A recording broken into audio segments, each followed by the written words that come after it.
Assalamualaikum warahmatullahi wabarakatuh. Perkenalkan saya Depa Maulana.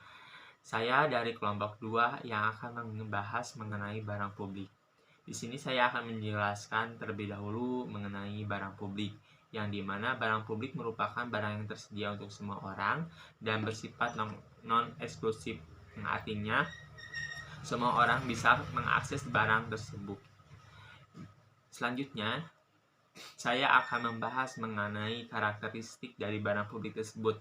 Yang pertama itu ada non-referee, yaitu barang publik tersebut bisa dipakai secara bersamaan tanpa mengurangi jumlah dari barang publik tersebut. Yang kedua ada non-excludability, ya artinya yaitu barang publik tersebut tidak ada batasan bagi semua orang untuk mengakses barang publik tersebut, walaupun mereka yang menggunakan barang publik tersebut tidak membayarnya. Mungkin pembahasan selanjutnya yang akan disampaikan oleh teman saya. Baik, yang ketiga yaitu ada konsep eksternalitas atau sering disebut dengan spillover effect, yang artinya bahwa konsep eksternalitas merupakan beban biaya atau keuntungan yang ditanggung oleh pihak ketiga, yakni pihak yang berada di luar transaksi. Nah, selanjutnya yaitu ada kebijakan pola penyediaan barang. Masalah pola penyediaan barang publik menjadi persaingan antara pemerintah dan juga swasta.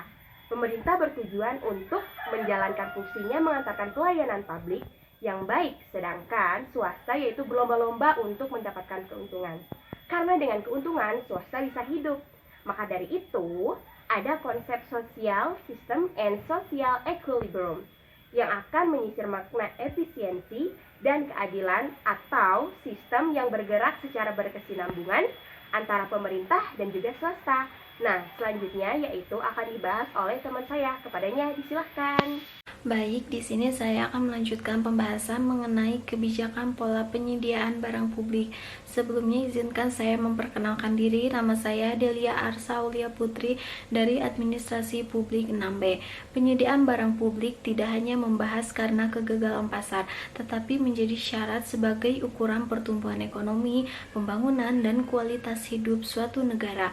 Kegagalan pemerintah dalam menyediakan barang publik dapat menurunkan kualitas hidup, mengurangi kesejahteraan, dan meningkatkan angka kemiskinan. Pilihan kebijakan yang didasari pada model ekonomi mengingatkan kita pada public choice theory yang menekankan beberapa hal penting dalam mengambil sebuah kebijakan publik. Yang pertama, masyarakat telah merasa nyaman menerima sebuah kebijakan dalam interaksi sosial kehidupannya. Yang kedua, para elit politik tidak mengubah haluan pemikiran setelah terpilih. Lalu selanjutnya mengenai pola penyediaan barang publik. Barang publik merupakan barang dan jasa yang disediakan oleh sektor publik. Namun barang publik tidak selalu diartikan barang yang diproduksi oleh pemerintah. Jika pemerintah hanya mampu mensubsidi agar menjadi non-excludable, maka penyelenggaraan barang publik termasuk common goods. Sedangkan pemerintah hanya mampu menyediakan seluruh pengelolaan barang publik sesuai permintaan, maka barang publik tersebut tool goods. Ternyata masalah memproduksi barang publik terutama tentang bagaimana jumlah kontributor yang diperlukan untuk menghasilkan dan mempengaruhi biaya transaksi. Mungkin cukup sekian yang bisa saya sampaikan. Selanjutnya akan dilanjutkan oleh rekan saya. Baik, untuk penjelasan selanjutnya yakni masih terkait pola penyediaan barang publik, di mana sudah kita ketahui bahwasannya barang publik itu sangat banyak, contohnya seperti rambu lalu lintas, udara segar, jaringan televisi, jaringan radio, dan jaringan wifi pun itu termasuk kepada barang publik.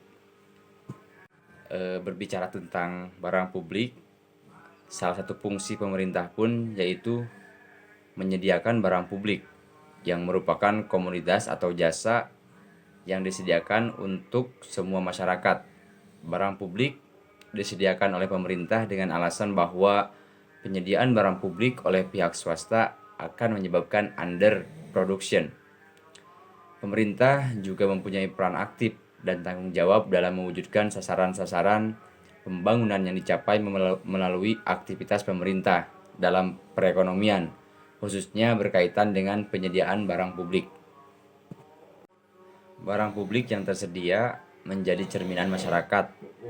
Sebuah negara sejahtera atau tidak dilihat dari sisi kebijakan dan pola penyediaan barang publik.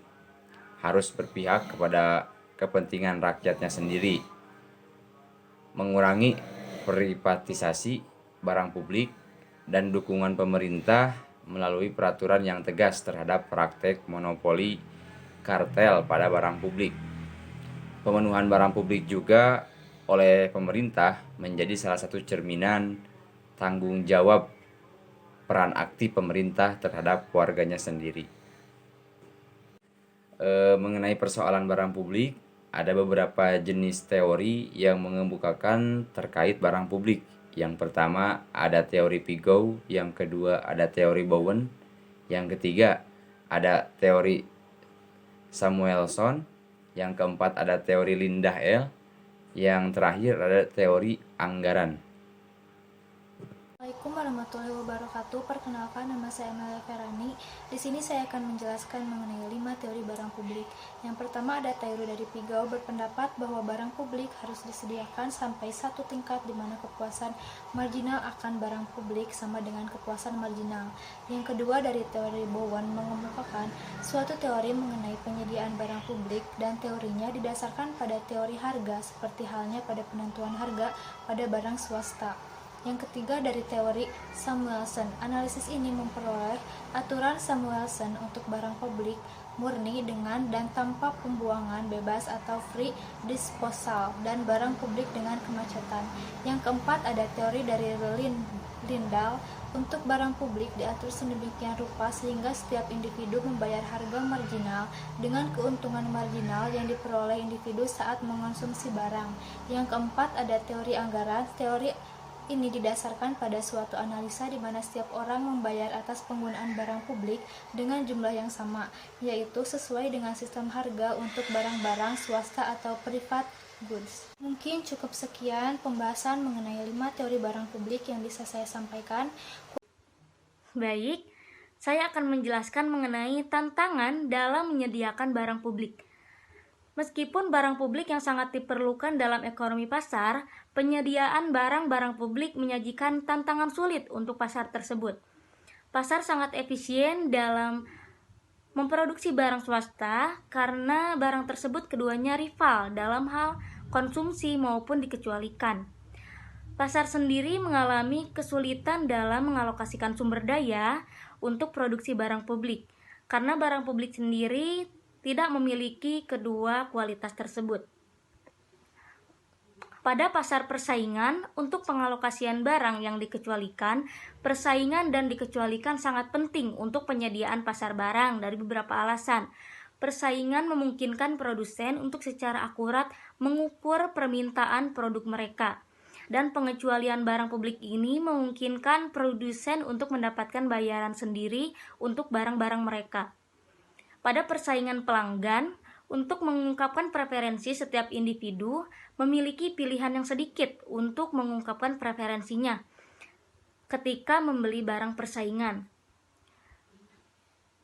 Selanjutnya,